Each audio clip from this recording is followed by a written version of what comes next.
play the pollen, right? Now we proliferate. Now we put even more counters on everything, including the pollen, right? Then we play the raptor. Proliferate again. And now we can smack for 18 damage. Hello everyone and welcome, I'm Lenny and you're watching Lenny TV. Today, as you can see, we are playing as Ajani, we are playing a Selesnya list, and we are going to go wide, buff the board with some counters, proliferating them, and overwhelming the opponent with some small creatures, but they get really big really quickly with counters and proliferating effects. So the Brawl launch event is really awesome, I love playing it. And I think you guys will enjoy this one. So, if you do, please smash that like and subscribe button. I will do a lot more Brawl videos coming up. Because I really enjoy and love playing this format. Yeah. If you don't want to miss those videos that will be coming, make sure to hit the notification bell on the bottom. And as always, we're going to jump right into the deck explanation, as always. So stay tuned, and we will see us in the deck explanation shortly. Alright everyone, we're in the deck builder, and as always, I'm going to briefly explain my thought process behind this deck I built. And we have a Selesnya token list. The commander is Ajani the Greathearted. Why? Because, well, the first 3 to 4 turns we try to assemble as wide of a board state as possible. And then we jam Ajani on the field and give everything a +1/+1 counter. That's basically all you need to know when you play this deck. First you want to go wide, then you buff everything up. But there is something more to it than that, because we have some cards that proliferate in here as well. So you can take your whole board, put counters on everything basically.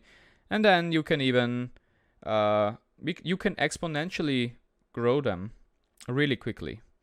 Proliferating also works on your planeswalkers. So we have some included, but not too many. We want some creatures on the field.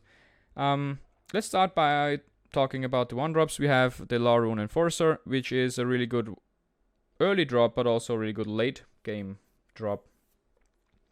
Because it can tap down some creatures and enable us to put lethal damage on our opponent's face.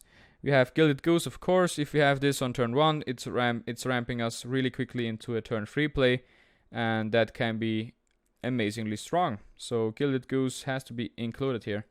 We have Charming Prince. Charming Prince is in here because I think the Scry 2 is actually really good if you just play him out early. It has decent stats for 2 mana, but his flexibility is really amazing. I think we can re-enter some of our proliferating cards. We can re-enter the Raptor to proliferate. We can re-enter the Trostani, for example, to create some more soldiers. We can re-enter the Tolsimir.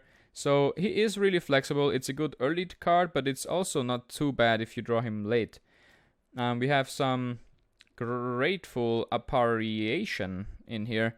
And this card is actually really strong, because every time it deals combat damage to a player or planeswalker, you proliferate. So you can buff up your whole board. And if this card is not dealt with, it escalates really fast. We have one hero of Precinct 1. Because we run quite a bit multicolor cards, and the value this card creates is just really good. So we run him, of course, in the deck because our strategy is to go wide, and also the tokens look beautiful. We have Tithe Taker in here. Tithe Taker is just a really strong 2-drop. Delays our opponents if they have some instant speed. Shenanigans up their sleeves by making their cards cost 1 more to cast, and the abilities cost 1 more to activate during my turn. So that's pretty good. We have Paradise Druid here to help us ramp into 4 or 5 costed spells. We have the Pollen Bright Druid, of course, we can put a counter on something, but we can also proliferate everything. The Woodland Champion is a really strong card because whenever a token enters into the battlefield, it gets a +1/+1 counter. So imagine that can be very, very strong. We have Emara. Of course, whenever Emara gets tapped, she creates a 1/1 soldier. You could argue to play Emara as commander, but I think our goal is to assemble a wild board set anyway. So with all the cards are trying to do that, I think having a consistent way to buff everything you played is stronger than just going wide in general. We have Huatli's Raptor, of course. This is in here for the proliferation. We have Dawn of Hope to have some late game steam. We also have the Castle Ironway here for late game steam. But I think these cards are really strong and can keep us in the game against some bad board wipes, even though you otherwise would have been out of the game on that spot. Raise the Alarm creates 2 1/1 white soldier tokens, which is really good because we want to go wide. We have some cards that convoke in here, like the Loxodon, the Multitudes. So going wide and creating multiple 1-drops is really good in this deck. And of course we have a really strong removal spell in Brawl, which is we can enchant target creature, and when this enters we also draw a card, so this replaces itself, but also we turn the creature into an elk. So it's essentially an Oko +1, but on a spell, and it replaces itself because you draw a card. And that's pretty good, because if you can shut down Golos, for example, it just wins you the game straight up. We have Once Upon a Time in here because we want to have some fixing, and later down the line finding a bigger creature can be pretty useful. So I think this card is a good inclusion as a one-off. Of course, we have the powerful Arcane Signet in here. This is a 2-mana artifact ramp card that should be in almost every Brawl deck, in my opinion. We have Finale of Glory, which can be a late game finisher, but is in here as kind of a second copy of March of Multitudes, even though it's not as good, but I still want to run it. We have one Hanged Executioner. It goes wide, it brings another spirit, and his exile clause can be helpful sometimes. We have Ferocious Pup, creating 2 bodies on the field, going wide. Lovestruck Beast, same thing. It can be a 1-drop, but also is a 3-drop that has a really strong stat line, and having a 1/1 should be possible for us. But of course, don't forget that if you put a +1/+1 counter on the 1-drop, the beast can no longer attack. We have the Ironroot Warlord, and this is really strong if you have a white board seed, because it grows really quickly. If you have 3 creatures, it's a 3/5, and that's a really strong stat. So I think it's a good inclusion. Also, it's multicolored for the Hero of Precinct 1. Knight of Autumn, just a really flexible card.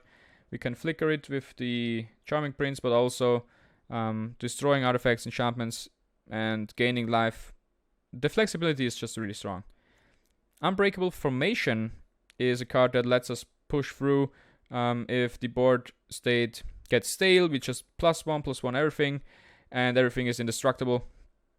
But if you cast this in your main phase, you also give them... if you cast it in your main phase, you put the counters on and give them Vigilance. If you cast it instant speed at the opponent's turn, it just gives indestructible. We have Gideon Blackblade. Of course, this card is really strong. If you proliferate it, if you give him counters as well. And that's why we run him essentially as a 3-drop. Pledge of Unity is just one, it's flavorful, but also it can gain us life and put counters on something, and then we can proliferate, so it's really good. The banner can just buff our board. It's also ramp, so I think it's a good inclusion here. You might be able to cut this card. I don't know if you essentially need a 3-mana artifact to ramp anymore, because we don't have a humongous curve from this point on. But I think ramp is pretty good anyway. March of the Multitudes is just a really good token creator. And don't forget it has Convoke on it, so all your untapped creatures generate one more soldier or help pay for the cost on the top there. We have Conclave Cavalier. It's just a 4/4, but when it dies it creates 2 tokens, so helpful to create some more whiff on the battlefield. We have the Oakheim Ranger, creating 2 1/1 white humans for 4 mana. It's not the best thing, but you can also play him later down the line when he is done with his adventure. 4 a 2/2 is really bad, but his tap ability could be really strong. I think this card is flexible, but I don't think it's the best card for the mana cost, but I wanted to try it out. Anyway, we have Conclave Tribunal, of course. That's a really strong removal spell, and it also has Convoke, so it synergizes really well with going wide. We have the Strike, Ajani Strength of the Pride, which creates Pride Mates. Of course, we don't have too much ways to gain life, but still, generating 2/2s over 2 turns is probably good enough to be run in this deck, and if you gain life, they grow even stronger. We have Venerated Loxodon, of course, really strong card. If you have a white board state, it's just creating so much power on the field, it's insane. Trostani, same thing, gives everything +1/+1, creates 2 soldiers. It does everything we want to do, and it's even really good against Agent of Treachery, and I don't like losing to Agent of Treachery. So Trostani is a really good inclusion. I really like the card. Tolsimir generates a wolf. That's awesome. It helps us remove something that we don't want on the board. But it also generates 2 bodies. So it's just an all-around really good card, in my opinion, to include in this deck. Now, Flower Flourish. We obviously want the flower part of this, but you can argue if you have a white board set in the late game, Flourish is also really good. So having that flexibility is why we include this card. The Archon is something that I tried, and I find it remotely interesting because if you give a creature base power and toughness 3 and 3, the counters on top of that remain. So if there's already 3 counters on it, it's a 6/6, and the opponent's stuff will at most be a 3/3, and they should have less than what we have on the field. And the Archon comes with 2 1/1 white human creature tokens, so it basically does whatever we want to do. And the Camaraderie is a big card draw spell that I wanted to try out. I don't know if it's really good. I have played like 15 games with this deck, and I think I have never drawn this card. So I don't know if it performs well. I imagine if you have a big board set and you cast this, it's a pretty strong card. So you should probably try it out for yourself. Yeah, land base. There are some few interesting inclusions here. Yeah, notably just Karn's Bastion, because there is a land that lets you proliferate. So, and of course we include that because we have a lot of counters and we are going wide. So yeah, that's pretty much the deck. The games are fast, so don't blink or you will miss us winning. And I hope you enjoy this one. I hope you have a great weekend, and we will see us in the next one. Alright, our first opponent is TX Ori Mello Tripodia, playing as Fibblefib. Alright. But actually his commander is Ashiok, the Dream Render. Do we like this hand? Maybe we do, actually. Maybe we do. I think you can get way worse hands than this, so let's keep it. Sadly, no turn 1 goose. Oh, there's a ley line. Alright, I'm expecting a mill deck.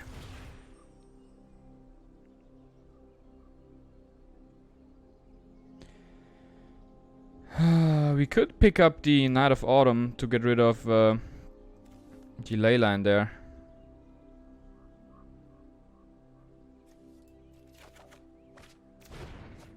Alright, we will start off by gaining a life, playing the tap land, Blossoming Sands, which has a beautiful art, by the way. Love it. Our turn 2 will be a goose.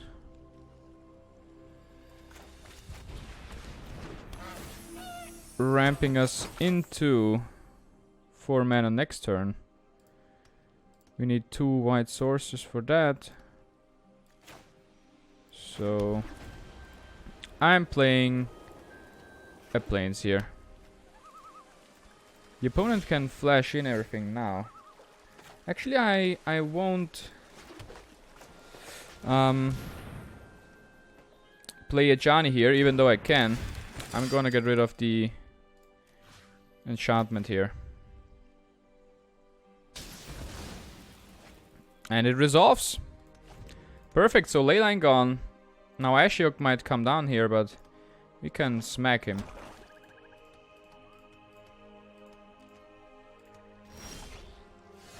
Of course there are board clears in... Or I'm expecting board wipes.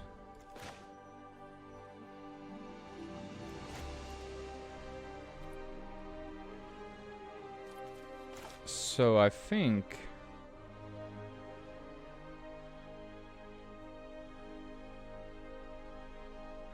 playing this Ajani might be the right call. It might get countered here, but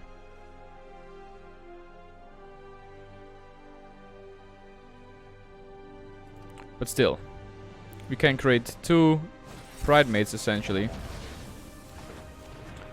We could have created 2 Pride Mates, but sadly there was a negate in the opponent's hand.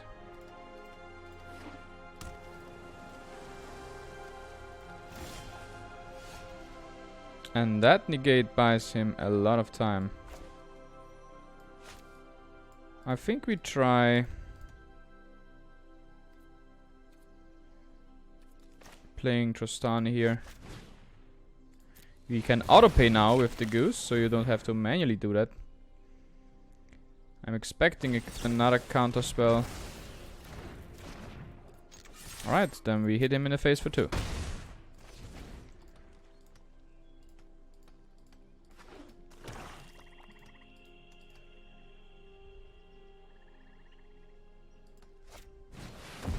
Enter the God Eternals. Alright, that's a statement.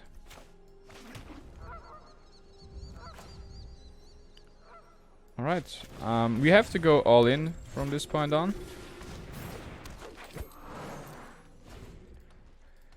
So I hope there is no board clear now. If there is, we are in a really bad spot. This looks like a board clear to me. So first he wants to check if I double trade. I don't double trade, and then he wipes the board. Oh, he just turns Amara into a frog. Alright. That's not too bad.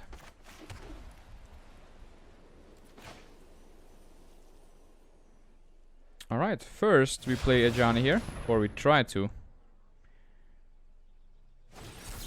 That gets countered as well. Put him in the command zone, of course.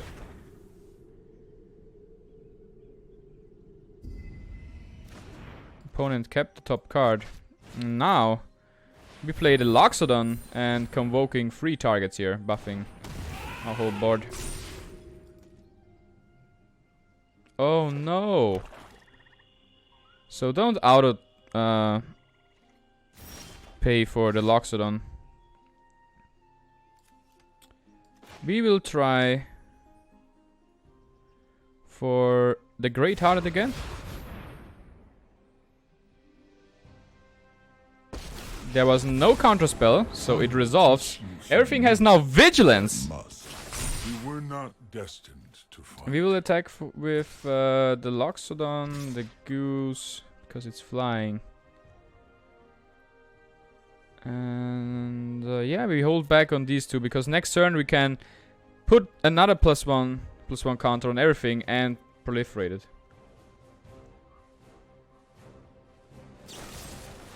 Bake into pie. Alright, so the Loxodon is gone.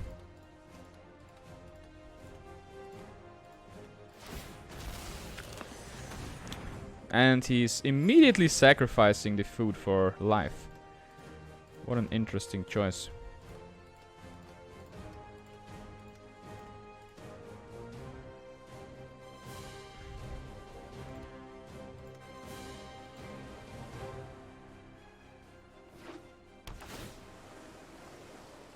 Oh. Enter the God Eternals back on top, so that's really scary. That means we have to get all of the creatures out of 4. Out of the range. Ashiok is coming down now. Some really good mills for us there. I have lost too much. Remember, your nightmares remain. He should have attacked here, I think. That's a good pickup. But what we will do is we will put another +1/+1 counter on everything. Turn back. Now we play the Pollen Bright to proliferate. We will proliferate everything here. Can we proliferate once more? Yes, we can. So we will swing 4 in the air here. And 10 like this. And then we will proliferate once again.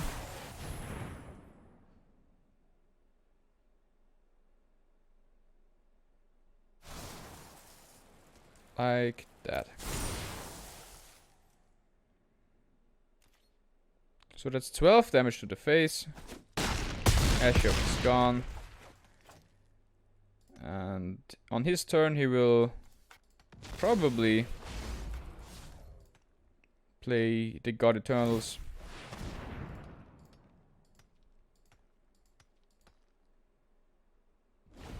So he removed the God Eternals from the top there. Alright, then that's game. If you don't draw something really good here, you lost. I thought he will clear the druid here. Oh! Agent of Treachery is pretty good, I have to admit. That's pretty strong. Alright.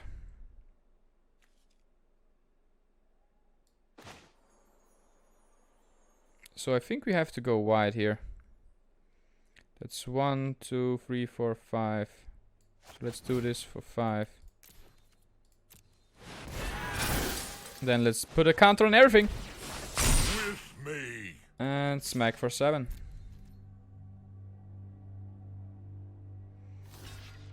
So he's trading the goose. He's essentially letting me choose what to kill. Do I clear these two? I think we clear these two. Because then even more of the creatures will come through on my next attack. Alright.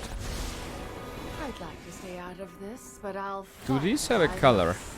The sky is my domain. Yeah, they are white. Right. Alright, so we are going to choose white here. On the banner. You will be haunted by this. And that's the game! So, first game with Ajani the Greathearted went pretty good. We take that win for sure, and let's go to the next one. Alrighty, our next opponent is Kala, playing as Fibblefip again, but actually a Tessa Karlov deck.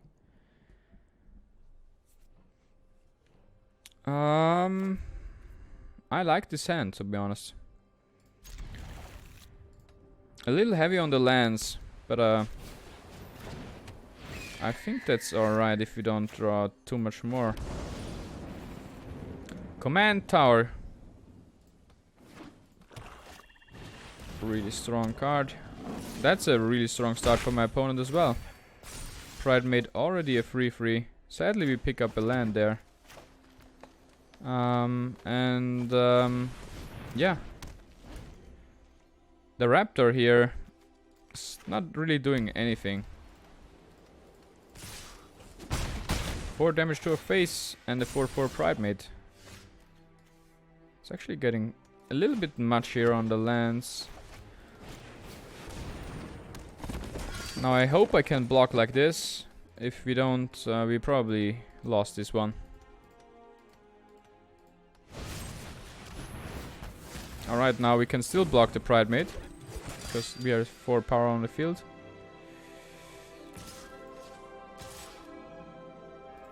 Alright, so he decides not to attack with the Pride Mate here. Luckily we pick up the Tribunal here. Alright. So I think we just take away the Pride Mate here. We just exile it. And swing for 4. Let's end the turn. Now I feel we have stabilized a little bit. Opponent is missing land drops. Now we will pull ahead gradually.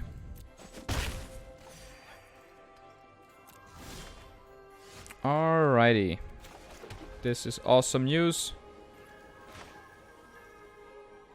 Because this means we play a Tithe Taker into Ajani, our commander. We will give everything a +1/+1 counter and smack for 6 now. And if my opponent has no answer here, things will escalate really quickly from this point on. A Tithe Taker, oh that's cute. Just wait for my next attack. You're leaving me no choice. Oh my. Alright. So I think we play the Pollen Bride. Now we proliferate. Now we put even more counters on everything, including the Pollen Bride. We're not destined. Then we play the Raptor. Proliferate again. And now we can smack for 18 damage. And we won! I told you it will escalate really quickly if it's not dealt with. Alright, our next opponent is Shubo 2166, playing as the Fairy, but actually playing a 5-color Nifmizard Reborn list. And he will have a very bad day against our deck. Because if we have a quick start, we will demolish him out of existence before he even knows what happens. Or what happened. And it looks like we have a really quick start here with Raise the Alarm into the Ferocious Pup, into Ajani. This will make it really hard for my opponent. But I'm interested in seeing how he, or if he can keep up with 5 colors here. So that's a slow land. Into passing the turn on our side. We will wait and see. This is instant speed. Alright, shocking in. And playing a Pixie here. That's actually really good for him. We will raise the alarm here. Create 2 soldiers. Beautiful are there on the token. And now actually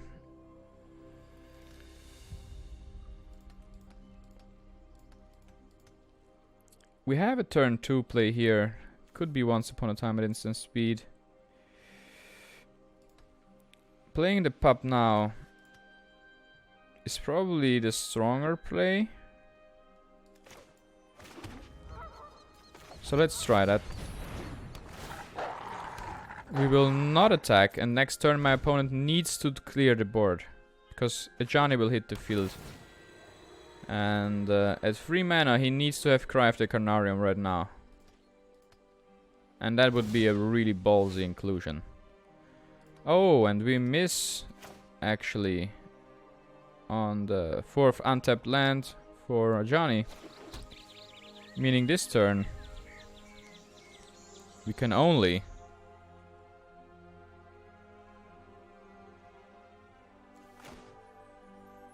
Actually, I want to start aggression here. Yeah, let's go into blockers. And we will trade off here with... we will trade one soldier for the pixie here. But essentially buffing our whole board here. And removing one mana for him. Because there could have been an if miss it on his next turn, and that would have been really bad for us. Alright, we need to pick up some more speed here, but luckily we can play... Oh, that's really good. So, the play here is 100% Ajani. Into counters, into smack his face. Now, that's enough momentum for us. Even if Nif Mizzet comes down on his next turn, I think we can pull this off.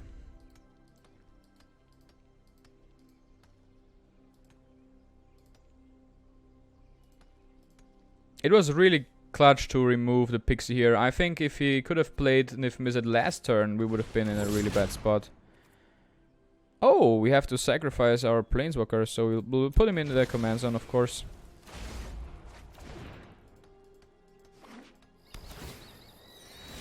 $11 life. Alright. Iron Root it is into Donophobe. Punching him down to 2 life. And now he needs a board wipe. But he doesn't have a board wipe in hand, meaning we take away a third win with this deck. Hey, Lenny here, thanks for watching. If you enjoyed it, you know what to do. Smash that bell, drop a like and subscribe. Now I will leave you with a choice. The top video is my recommendation for you and the bottom one is from YouTube. Now go check them out and tell me which one you enjoyed more.